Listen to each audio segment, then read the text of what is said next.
যে সর্বোচ্চ বিচার করে সর্বোচ্চ শাস্তি মৃত্যুদণ্ড কার্যকর করতে হবে।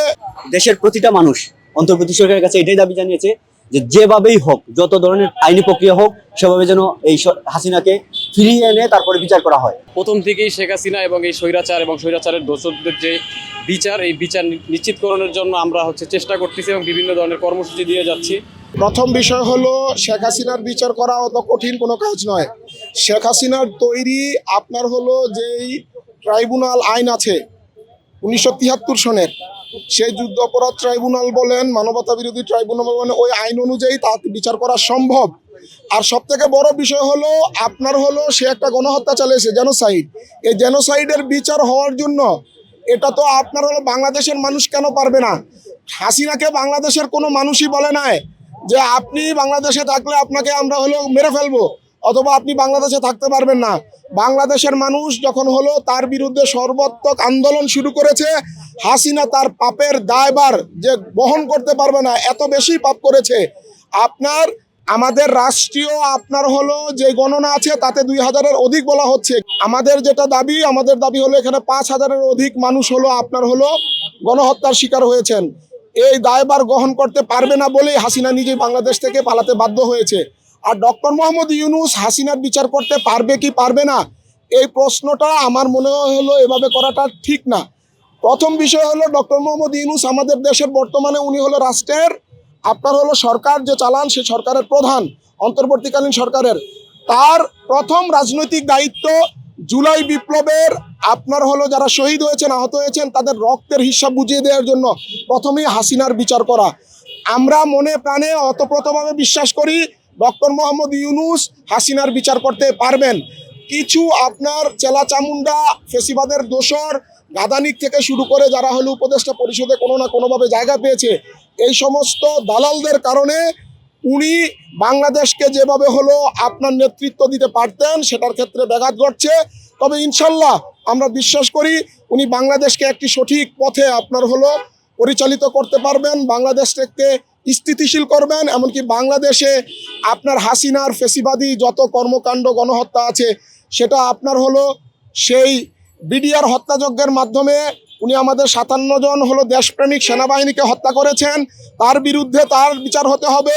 তারপরে সে এখানে শাপলা চত্বরে যে গণহত্যা করেছেন আমাদের দেশের আলেমদেরকে, আমাদের দেশের হলো ধর্মপ্রাণ মুসলমানদেরকে, সেই গণহত্যার জন্য যে সর্বোচ্চ বিচার করে সর্বোচ্চ শাস্তি মৃত্যুদণ্ড কার্যকর করতে হবে। সর্বশেষ এখনও যেখানে আমাদের কোনো ভাই বোনের আপনার রক্ত এই বাংলার জমিন থেকে শুকায়নি, 24-এর এই বিপ্লবের পরে এই 24-এর গণহত্যার জন্য হাসিনার বিচার করতেই হবে।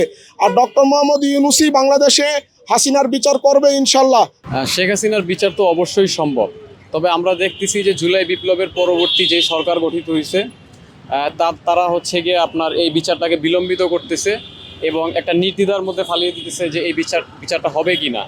তো আমরা বিপ্লবী ছাত্র পরিষদ এবং বিপ্লবী জাতীয় পরিষদ প্রথম থেকেই শেখ হাসিনা এবং এই স্বৈরাচার এবং স্বৈরাচারের দোষরদের যে বিচার, এই বিচার নিশ্চিতকরণের জন্য আমরা চেষ্টা করতেছি এবং বিভিন্ন ধরনের কর্মসূচি দিয়ে যাচ্ছি। তো আমরা আজকে 20 দিন যাবৎ রাজু ভাস্কর্যে আওয়ামী লীগ এবং আওয়ামী লীগের দোষরদের বিচারের জন্য এবং নিষিদ্ধের দাবিতে রাজু ভাস্কর্যে অবস্থান কর্মসূচি দিয়েছি এবং জনস্বাক্ষর কর্মসূচি। আমরা আশাবাদী যে এই সরকার দ্রুতই আওয়ামী লীগ এবং আওয়ামী লীগ সহ জাতীয় পার্টি সহ যারা আছে তাদের বিচার কার্যক্রম খুব দ্রুত শেষ করবে। আর আমরা জনগণের কাছে আহ্বান জানাই, আপনারা রাজু ভাস্কর্যে আসেন, আমাদের অবস্থান কর্মসূচি এবং জনস্বাক্ষর কর্মসূচিতে স্বাক্ষর দিয়ে আমাদের সংহতি প্রকাশ করুন। ইউনূস তো গিয়ে একজন বিখ্যাত মানুষ এবং একজন বিখ্যাত রাজনীতিবিদ বলা যায়। উনি আমাদের থেকে অনেক ভালো বলতে পারবেন যে আসলে আইন অনুযায়ী কতটুকু সম্ভব। তা আমরা আশা করি অন্তত পক্ষে হবে কিনা জানি না সশরীরে হাসিনার বিচার করা, তবে আমরা আশাবাদী যে আমরা হাসিনার বিচার দেখতে পারবো এবং বর্তমান যেই সরকার ডাক্তার ইউনূস সাহেব উনি হাসিনার বিচার কার্যক্রম চালিয়ে যাবেন এবং সর্বোচ্চ চেষ্টা করবেন বলে আমরা আশাবাদী। আমরা মনে করি এদেশের মানুষের জনদাবি, প্রতিটা মানুষের দাবি হচ্ছে এখনই হাসিনার বিচার হোক, এবং আমরা সেটা দাবি করেছি, আমরা এই অন্তর্বর্তী সরকারকে জানিয়েছি এবং দেশের প্রতিটা মানুষ অন্তর্বর্তী সরকারের কাছে এটাই দাবি জানিয়েছে যে যেভাবেই হোক, যত ধরনের আইনি প্রক্রিয়া হোক, সেভাবে যেন এই হাসিনাকে ফিরিয়ে এনে তারপরে বিচার করা হয়।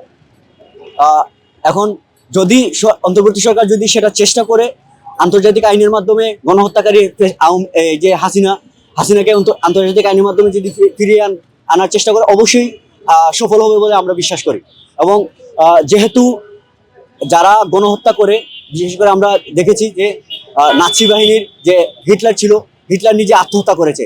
হয়তো হাসিনা নিজে আত্মহত্যা করবে, নয়তো সে এদেশে এসে সে গণহত্যার জন্য বিচারের আওতায় আসবে এবং তাকে ফাঁসি কার্যকর করা হবে। আমরা এটা বিশ্বাস করি, আমাদের সরকার যদি সেভাবে জোর দাবি বা সেভাবে কূটনৈতিক মহলে যদি চেষ্টা চালিয়ে যেতে পারে, তাহলে ভারত অবশ্যই দিতে বাধ্য হবে। কারণ ভারত এটা ভুলে গেলে চলবে না, আমরা তাদের প্রতিবেশী দেশ এবং তাদের যে পার্শ্ববর্তী যে রাজ্যগুলো আছে, যে যেমন 7 সিস্টার, সেগুলার নিরাপত্তা সবকিছু আমাদের উপর নির্ভরশীল। এবং এই দেশকে শান্ত রাখতে হলে তাকে হাসিনাকে ফিরিয়ে দিতে হবেই। এভাবে যদি অ্যাপ্রোচ করা যায়, যদি ডক্টর ইউনূস সরকার যদি শক্তভাবে যদি এটা দাবি জানায়, অবশ্যই ভারত সরকার দিতে বাধ্য হবে।